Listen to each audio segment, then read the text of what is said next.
this video, we shall prove the first theorem of Silo. Theorem says that if G is a finite group and P is a prime, and if P to the power k divides the order of G, then G has at least one subgroup of order P to the power k. For example, if order of G is 360, this we can write down as 2 cube into 3 square into 5. So 2 divides order of G, 2 square divides order of G, and 2 cube divides order of G. So this theorem says that G has at least one subgroup of order 2, at least one subgroup of order 4, and at least one subgroup of order 8.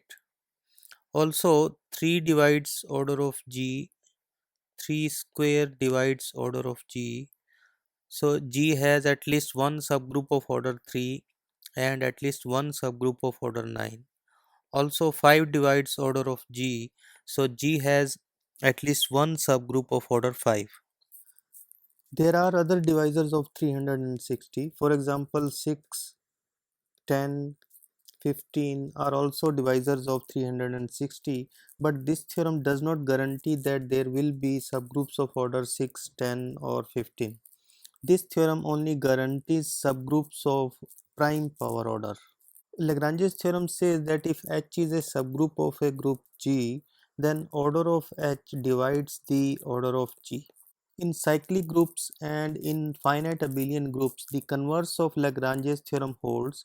That means if G is an abelian group or G is a cyclic group and M divides order of G, then G would definitely have a subgroup of order M. But here for non-abelian groups, we are not having the full converse of Lagrange's theorem. It gives us only a partial converse to the Lagrange's theorem. Let us start proving the theorem. We shall prove the result by induction on the order of G. If order of G is 1, then there is nothing to prove because result holds trivially. So suppose that the result is true for all finite groups of order less than the order of G. We shall prove the result for the group G. Now if G has a proper subgroup H such that P to the power k divides order of H, then by induction hypothesis, because order of H is less than the order of G, H would have a subgroup of order P to the power k, and hence G would also have a subgroup of order P to the power k. So we suppose that P to the power k does not divide the order of any proper subgroup of G. Consider the class equation for G, where C star contains one element from each non-trivial conjugacy class, means A is not coming from center. A is not coming from center, so that means centralizer of A is a proper subgroup of G. A cannot commute with all the elements of G, otherwise it would be in the center. But we have assumed that P to the power k does not divide any proper subgroup of G. So P to the power k does not divide the order of Ca, and it is true for any A in C star. But P to the power k divides order of G, and order of G we can write down as order of G divided by order of Ca into order of Ca. Order of G divided by order of Ca is index of Ca in G, and so because P to the power k is dividing this product, but P to the power k is not dividing this factor, so that means at least one power of P divides G, index of Ca in G. So P divides index of Ca in G for each A in C star. This implies P divides this sum.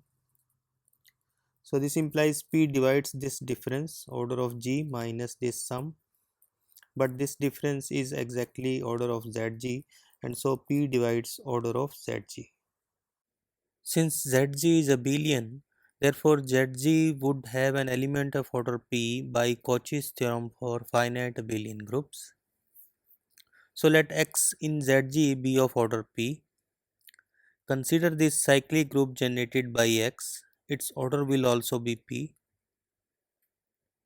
We show that this cyclic group generated by X is a normal subgroup of G. For this, we take an element G in G and an element x to the power I in this cyclic group. Then G inverse Xig is equal to, now because X is in the center, so it will commute with G, so G and G inverse will cancel each other, and so this is simply x to the power I, and it belongs to this again cyclic group generated by X. So this shows that this cyclic group generated by X is a normal subgroup of G. So we can make this quotient group G modulo this cyclic group generated by X. If order of G is p to the power km, then order of this quotient group will be equal to order of G divided by order of this group. But order of this group is simply p, so this order is p to the power k minus 1 into m. So we have a group whose order is strictly less than the order of G, and p to the power k minus 1 divides its order. So we can apply now induction hypothesis on this group. So by induction hypothesis, this group has a subgroup of order p to the power k minus 1. But any subgroup of G modulo this X will be of the form H modulo X, where H is a subgroup of G. So we assume that this is the subgroup of this group whose order is p to the power k minus 1. But if order of this group is p to the power k minus 1, and because order of this lower group is p exactly, so this would imply that order of H is exactly p to the power k. So this proves the existence of a subgroup of order p to the power k in G, and this completes the proof of first theorem of Sylow. We can now define a Sylow P subgroup of a group G. So let G be a finite group and let P be a prime divisor of order of G. If P to the power k divides order of G, but P raised to power k plus 1 does not divide order of G, then any subgroup of G of order p to the power k is called a Sylow P subgroup of G. Sylow's first theorem guarantees that there will be a subgroup of order p to the power k, and that subgroup we are calling a Sylow P subgroup. For example, if order of G is 360, 360 is 2 cube into 3 square into 5. So 2 cube divides order of G, but 2 to the power 4 does not divide order of G.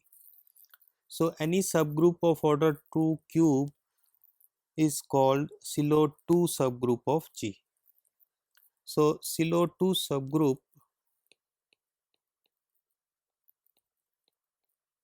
of G is of order 8. Similarly, Sylow 3 subgroup of G is of order 9, and Sylow 5 subgroup of G is of order 5. Now S3 is of order 6, and it consists of these 6 elements I, 1 2, 1 3, 2 3, 1 2 3, and 1 3 2. These elements are of order 2, and these 2 elements are of order 3 in S3.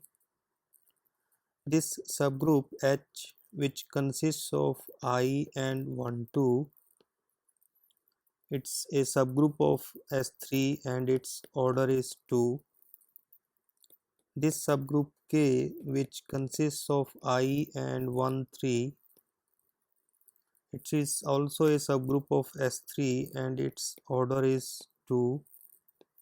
This subgroup L, which consists of I and 2 3, this is also a subgroup of S3 and is of order 2. and this subgroup M, which consists of these three elements I, 1, 2, 3, 1, 3, 2, it's a subgroup of S3 and its order is 3. Now order of S3 is 6, 2 into 3. 2 divides order of S3, but 2 square does not divide order of S3. So its SILO2 subgroup is of order 2.